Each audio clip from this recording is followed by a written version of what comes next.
আমার পুরো ঘটনাটা বলতে ইচ্ছা করছে। মন দিয়ে শোনো, ও সরি, মন দিয়ে পড়ো। মামা বাসায় এসে পৌঁছালেন সন্ধ্যাবেলা, আর যেদিন আসার কথা ছিল তার একদিন আগে চলে এলেন। কাজেই আমরা যে তাকে হইচই করে এয়ারপোর্ট থেকে আনতে যাব তা আর করা গেল না। তিনি বাসায় পা দিতেই চারিদিকে আনন্দের বন্যা শুরু হয়ে গেল। মা ভেউ ভেউ করে কাঁদতে শুরু করলেন, সে কান্নাও আনন্দের কান্না। এই কাঁদছেন, এই হাসছেন, মোটামুটি হিস্টেরিয়ার মতো অবস্থা। আমরা উপহার নিয়ে টানাটানি করছি। বাবা সুটকেস খুলে বললেন, যার যেটা পছন্দ বেছে নে। এতেই সমস্যা হয়েছে, কাড়াকাড়ি পড়ে গেছে। সারা রাত আমরা কাটালাম গল্প করে। ঘুমে যখন মামার চোখ জড়িয়ে আসে তখন কফি বানিয়ে আমরা মামার ঘুম ভাঙিয়ে দিই। এমন অবস্থা। সকালবেলা মামার সঙ্গে দেখা করার জন্য এক ভদ্রলোক এসে উপস্থিত। ভদ্রলোকের নাম আনিস। বয়স হবে 24-25 বছর। লাজুক ধরনের মানুষ। গায়ের রং ময়লা হলেও অতি সুদর্শন দেখতে। মেয়েদের মধ্যে টানা টানা চোখ। ভদ্রলোককে বসার ঘরে বসিয়ে মামাকে খবর দিতে গেলাম। মামা বললেন, ও আচ্ছা আনিস, ওকে বসতে বলো, চাটা খাওয়াও, তারপর তোমরা দুজন গল্প করো। আমি ঘন্টা দুয়েক না ঘুমিয়ে উঠতে পারবো না। তোরা কোম্পানি দি। নিশা বলল, ভদ্রলোক কি করেন মামা? মামা হাই তুলতে তুলতে বললেন, জাহাজে কাজ করে। খালাসি ফালাসি হবে? খালাসি বলে তো মনে হচ্ছে না। মামা বিরক্ত গলায় বললেন, মানুষের কাপড় চোপড় দেখে কখনোই বিভ্রান্ত হবি না, চেহারা দেখেও বিভ্রান্ত হবি না। শেখ সাদের বিখ্যাত গল্প মনে রাখবি। মামা ঘুমোতে গেলেন। আমি খালাসি ভদ্রলোককে চা দিতে গিয়ে জানলাম ভদ্রলোক মোটেই খালাসি না, জাহাজের সেকেন্ড ক্যাপ্টেন, মেরিন ইঞ্জিনিয়ার। আমি যখন ভদ্রলোককে বললাম মামা বলেছেন আপনি জাহাজের খালাসি, উনি মজা পেয়ে খুব হাসলেন। আমি বললাম, জাহাজের গল্প বলুন। তিনি বললেন, জাহাজের কোনো গল্প নেই। পৃথিবীর সবচেয়ে বিরক্তিকর এবং ক্লান্তিকর জিনিস হচ্ছে 1000 মাইল দূর পর্যন্ত সমুদ্রের পানির মাঝখানে বয়ে চলা জাহাজ। দিনের পর দিন, মাসের পর মাস এই জিনিস দেখলে কোনো মানুষ সুস্থ থাকবে না, সুস্থ মানুষও অসুস্থ হয়ে যাবে। আমি বললাম, হ্যাঁ। তিনি বললেন, সত্যি, এখন আমার চিকিৎসা চলছে। কি চিকিৎসা? তিনি হাসতে হাসতে বললেন, স্থল চিকিৎসা। স্থলের সময় কাটাচ্ছি, এতেই কাজ হচ্ছে। মামা দুপুর পর্যন্ত ঘুমলেন। আনিস সাহেব চলে যেতে চাচ্ছিলেন, নিশা তাকে ধরে রেখে দিল। দুপুরের মধ্যে এই ভদ্রলোক ঘরের মানুষ হয়ে গেলেন। মার সঙ্গে গল্প করলেন, বাবার সঙ্গেও গল্প করলেন, এবং দুপুরের খাবারের আগে বাবার একটা লুঙ্গি পরে বাথরুমে গোসল করতে গেলেন। তিনি আবার গোসল না করে খেতে পারেন না।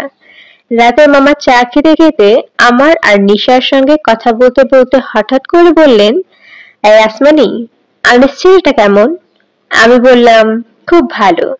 ছেলেটা যতটা ভালো তার চেয়ে একটু বেশি ভালো। এতটা ভালো হওয়ার দরকার ছিল না, আর একটু কম ভালো হলেও ক্ষতি ছিল না। সে যে অহংকারী, এটা কি বুঝতে পেরেছিস? না, বেশ অহংকারী ছেলে, তবে দোষের অহংকার না।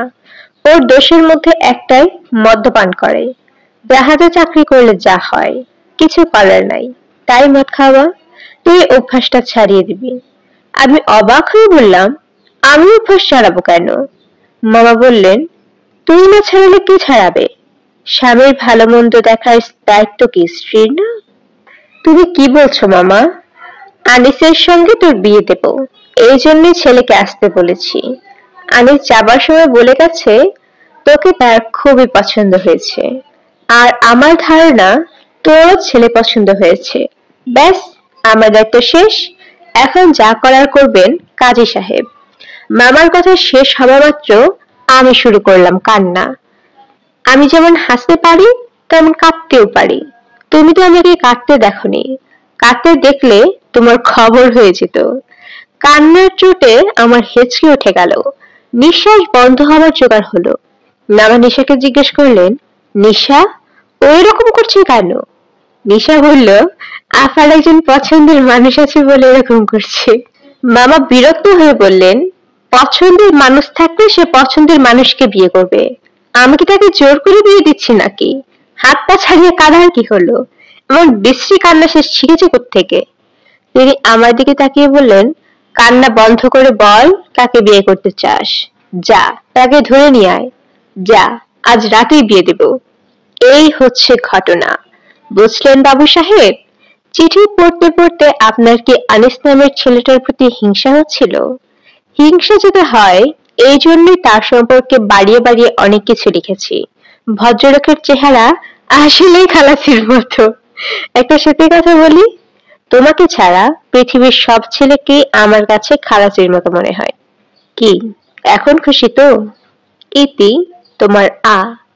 দুপুর 12টায় মেইন রোডে গাড়ি রেখে ফরহাদ অফিসে গেল।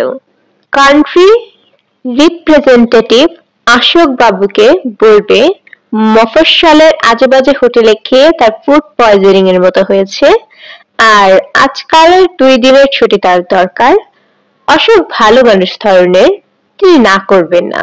তাছাড়া সে ছুটি ছাটা তেমন একটা নেয় না। অশোক বাবুকে তার বিয়ের কথাটা বলতে হবে।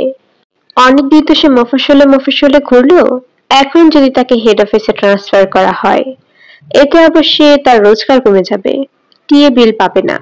না পাওয়া গেলে নাই, আসমানির সঙ্গে থাকা, এটাই বা কম কি?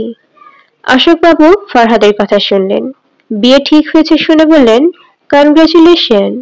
ওই মেয়ের সাথে কি আপনার বিয়ে হচ্ছে, যে মাঝে মাঝে আমার টেলিফোন করে আপনাকে চাইতো?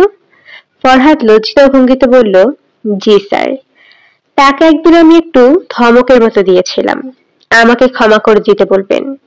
স্যার, এটা কোনো ব্যাপারই না। আমি আপনার কাছে হাত জোর করছি, আমাকে ঢাকায় আনার ব্যাপারটা একটু দেখবেন। অশোকবাবু চায়ের কাপে চুমুক দিতে দিতে অস্বস্তির সঙ্গে বললেন, ফরহাদ সাহেব, আপনি বড় সাহেবের সঙ্গে কথা বলেন। ফরহাদ বলল, এইসব নিয়ে বড় সাহেবের সঙ্গে কথা বলার সাহস আমার নেই, যা করবার আপনি করবেন।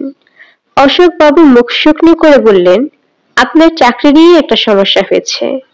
আপনারা যে কজন আউট অফ টাউন রিপ্রেজেন্টেটিভ ছিলেন, তাদের সবাইকেই টার্মিনেট করা হয়েছে। আউট অফ টাউন সার্ভিসে কোম্পানি উঠিয়ে দিচ্ছে। সে কি? আপনি বড় সাহেবের সঙ্গে কথা বলুন। অন্যরা সবাই কথা বলেছে, বড় সাহেব অফিসেই আছেন।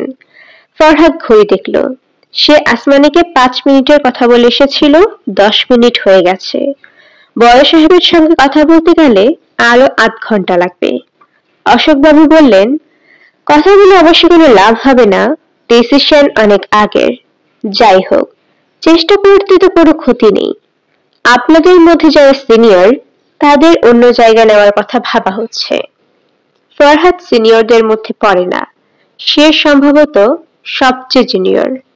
সে বড় সাহেবের ঘরের সামনে গেল, বাইরে লাল বাতি জ্বলছে, কাজেই এখন যাওয়া যাবে না। সে মাইক্রোবাসের দিকে ফিরে গেল। আসমানি তার দিকে তাকিয়ে হাসছে, ইশারায় হাতের ঘড়ি দেখল।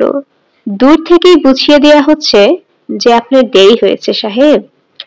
আসমানি হাসি মুখে বলল, 5 মিনিটের কথা বলে গেলে আর ফিরে এলে 11 মিনিট 30 সেকেন্ড পরে। ফরহাদ কিছুই বলল না। আসমানি বলল, মুখ এমন করে রেখেছো কেন? বড় সাহেবের বকা খেয়েছো? ফরহাদ বলল, অফিসের বড় সাহেবরা বকা দেন খুব কম। বকা দিয়ে তারা এনার্জি নষ্ট করেন না, তাদের কাজকর্ম লেখার মধ্যে সীমাবদ্ধ। বকা দেওয়ার বদলে এই প্রতিষ্ঠানে তোমার সার্ভিসের আর প্রয়োজন নেই লিখে নিচের নাম সই করে দেন। তোমারও তাই হয়েছে নাকি? ফরহাদ কিছু বলল না। আসমানিকে বাড়ি পাঠিয়ে তার উচিত আবার অফিসে আসা। ব্যাপারটা কি খোঁজ নেওয়া দরকার। নান্টু ভাইয়ের সঙ্গে যোগাযোগ করা। তার চাকরি গেলে নান্টু ভাইয়ের কাছে, সেটা সহজ হবে না। নান্টু ভাই সহজ পাত্র না, অতি ঘোরের লোক। নান্টু ভাইয়ের সঙ্গে যোগাযোগ করা অতি সহজ। তার একটা মোবাইল টেলিফোন আছে। সবাইকে বলে দিয়েছেন, ভয়াবহ ইমার্জেন্সি হলে তবেই তাকে টেলিফোন করা যাবে। ইনকামিং কলের চার্জ দেয়া তার পক্ষে সম্ভব না। খেজুরে আলাপ করার জন্য যদি কেউ টেলিফোন করে, মিনিট হিসেব করে তাকেই বিল দিতে হবে। এই, তুমি মুখ ভোতা করে বসে আছো কেন? ঠিক করে বলো তো, অফিসে কি কোনো ঝামেলা হয়েছে? না। তাহলে গল্প করো। নো মুখ ভোতা বিজনেস।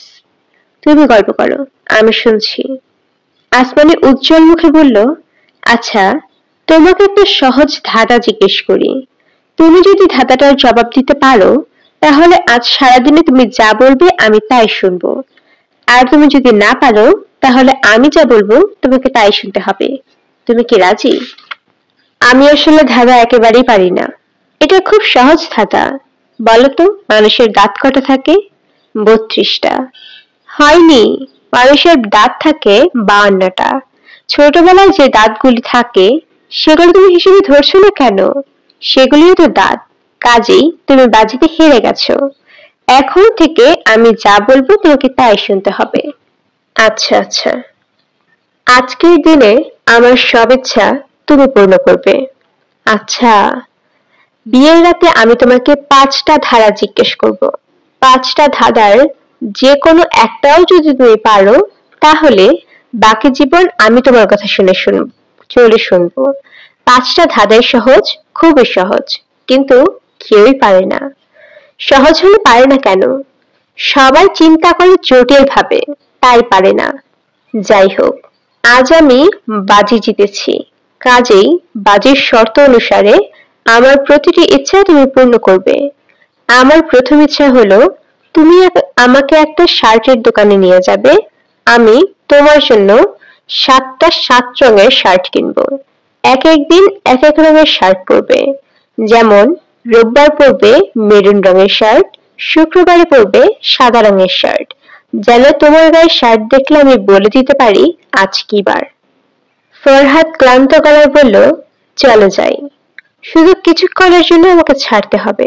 আমি কার্ড ফোন থেকে একটা ফোন করব। কাকে ফোন করবে?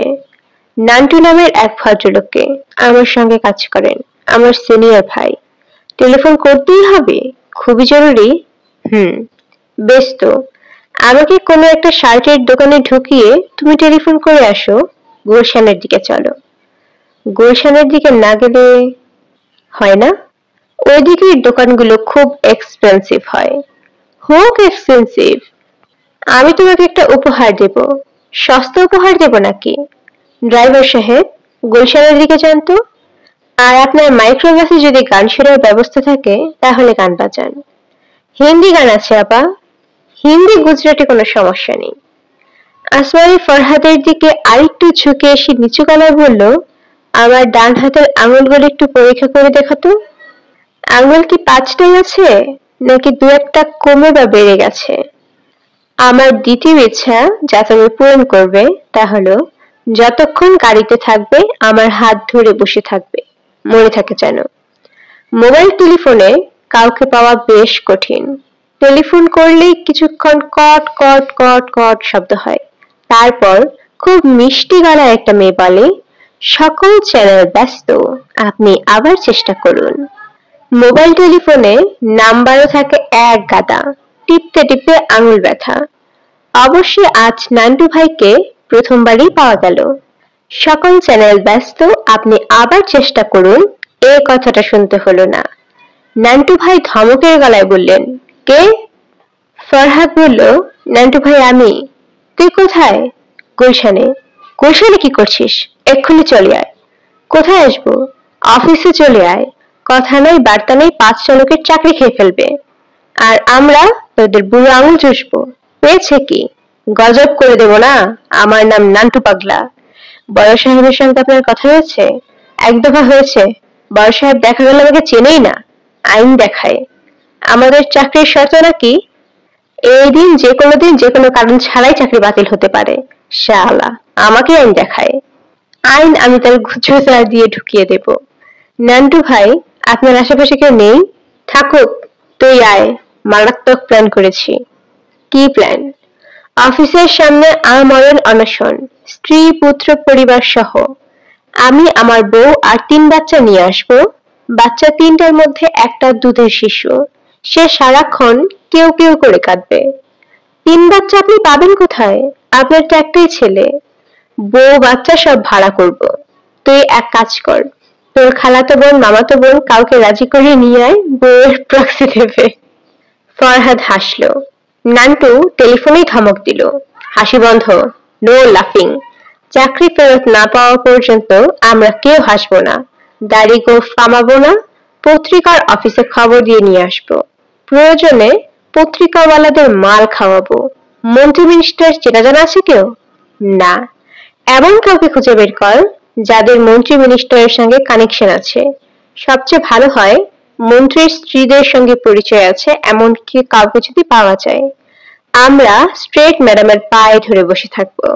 বাঙালি মেয়েদের পা একবার ধরতে পারলে সব মুশকিল আসান। পা ধরতে পারাটাই কঠিন। তুই কথা বলে সময় নষ্ট করছিস কেন? চলে আয়। আসছি। আসছি না, এক্ষুনি লাফ দিয়ে বেবি ট্যাক্সিতে ওঠ। ফরহাদ লাফ দিয়ে বেবি ট্যাক্সিতে উঠল না, ওঠা সম্ভব না। তাকে সারাদিন আসমানের সঙ্গে কাটাতে হবে। এক ফাঁকে জাহানারার মেয়ের জন্য আংটি কিনতে হবে। জাহানারার মেয়ের আজ আকিকা, আংটি পৌঁছে দিতে হবে। সন্ধ্যাবেলা মার সঙ্গে পাঠিয়ে দিলেই হবে। মা সস্তার আংটি দেখে রাগ করবেন, রাগ করলেও কিছু করার নেই। আসমানি 7টা শার্ট কিনলো, রঙ্গলি হলো কমলা, গাঢ় নীল, হালকা নীল, হালকা সবুজ, সাদা, ছাই, কালো। চাইনিজ খেতে বসে কাগজ কলম নিয়ে লিস্ট করলো কোন রঙের শার্ট কখন পরা হবে। রবিবার আনন্দের রং কমলা, সোমবার আনন্দের পরই বিষাদ, কালো, মঙ্গলবার বিষাদ একটু কম, ছাই রং, বুধবার আবার আনন্দ ফিরে আসছে, হালকা সবুজ, বৃহস্পতিবার আনন্দ বাড়ছে, হালকা নীল, শুক্রবার পবিত্রতার রং, সাদা, শনিবার আর মাত্র একদিন পর রবিবার, খুব আনন্দ, গাঢ় নীল। আসমানি নিজের জন্য 7টা শাড়ি কিনেছে, সবই লাল রঙের। বিয়ের পরের 1 মাস সে লাল শাড়ি ছাড়া আর কিছুই পরবে না। আরেকটা খুব সুন্দর শাড়ি কিনলো কণার জন্য। কণা তার স্কুল জীবনের বান্ধবী। ফরহাদ বলল, তোমার মধ্যে ভালোই পাগলামি আছে। আসমানি বলল, তা আছে। আচ্ছা শোনো, তুমি এখন মুখ এমন আমসি করে রেখেছো কেন? তোমার কি কোনো কিছু নিয়ে খুব দুশ্চিন্তা করছে? ফরহাদ ছোট্ট করে নিঃশ্বাস ফেলল, কিছু বলল না। তার দুশ্চিন্তা অবশ্যই হচ্ছে। এই মুহূর্তে দুশ্চিন্তার কথা বলে আসমানের মন খারাপ করিয়ে দেওয়ার কোনো মানেই হয় না। দুশ্চিন্তা হলো পোকার মতো। পোকাটা মাথার ভেতরে মগজে জন্মে, জন্মেই মগজ খাওয়া শুরু করে। মগজ খায় আর আয়তনে বাড়ে। ফরহাদ সেই পোকাটাকে এখন অনুভব করতে পারছে। কুটকুট করে কামড়ে মগজ খাচ্ছে। সেই কুটকুট শব্দও শুনতে পাচ্ছে সে।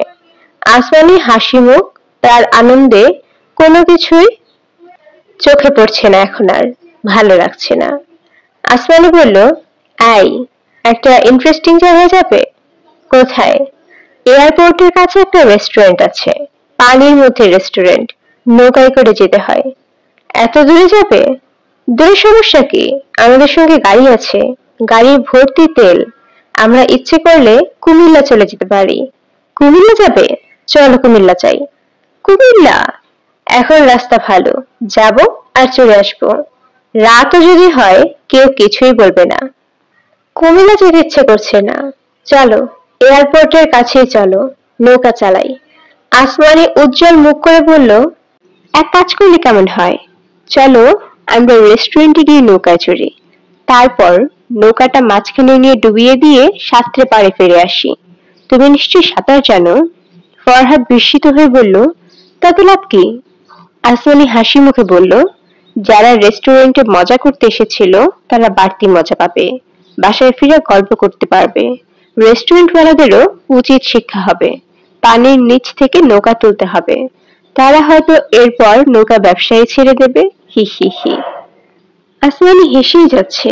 ফরহাদ তাকিয়ে আছে, সে কিছুই বুঝতে পারছে না। আসমানি তো হাসছে কেন? এই শোনো, চলো তো কিছু ক্যাসেটের দোকান থেকে ভালো ভালো ক্যাসেট কিনি। মাইক্রোবাসওয়ালার হিন্দি গান শুনতে শুনতে কান ঝালাপালা। চলো কিনি। তুমি অঙ্ক স্যারদের মতো মুখ করে আছো কেন? শরীর ভালো লাগছে না, পেট ব্যথা করছে। পুপু? পুপু মানে? পুপু মানে হাগু? হুম হুম হুম, এরকম অবাক হয়ে